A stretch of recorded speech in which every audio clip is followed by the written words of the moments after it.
Protesters have gathered at Bengaluru's Freedom Park to denounce the arrest of Delhi Chief Minister Arvind Kejriwal, asserting that allegations of corruption linked to the liquor policy are unfounded and merely a diversion from larger issues, particularly the handling of electoral bonds.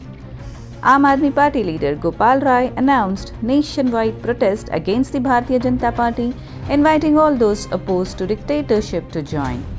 Atishi, another AAP leader, mentioned Congress support from India bloc members. Kejriwal's move to challenge his arrest in the Supreme Court faced a lack of special hearing. His arrest, unprecedented for a chief minister, ignited widespread criticism. Protesters at Freedom Park allege collapse of justice system. The question here is not a question of law, it's a question of justice.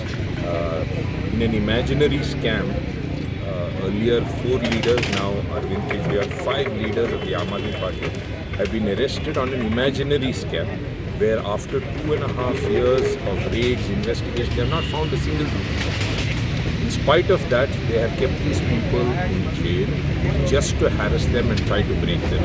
Unfortunately, they don't realize that people of the Aam Aadmi Party are made differently. They are not scared of such threats.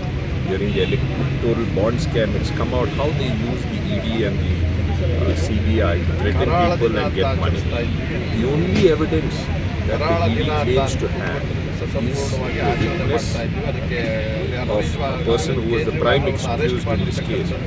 They have not found any money trail between him and the Aam Aadmi Party or Arvind Kejriwal. The only money trail they have found is that he has donated 5 crores to the BJP. So it's a mockery of justice when they say that let justice take its course. It's a mockery. आज हमारे देश में सिर्फ आम आदमी party के लिए नहीं, देश में भी बहुत दुर्भाग्य की बात है कि हमारे नेता एक सुलझे हुए पढ़े लिखे नई नीतियाँ लाने वाले शिक्षा और स्वास्थ्य क्षेत्र में जिन्होंने बहुत क्रांति लाई है, देश विदेश में जिनका बहुत बोलबाला चल रहा है, ऐसे हमारे जो नायक हैं उनको प्रधानमंत्री जी ने अपने स्वार्थ के लिए उनको जेल में डाल दिया और उनके जो नीतियाँ हैं उनको आगे बढ़ाने के लिए रोकने के लिए और इलेक्शन पर्पस के लिए और इसमें हमारे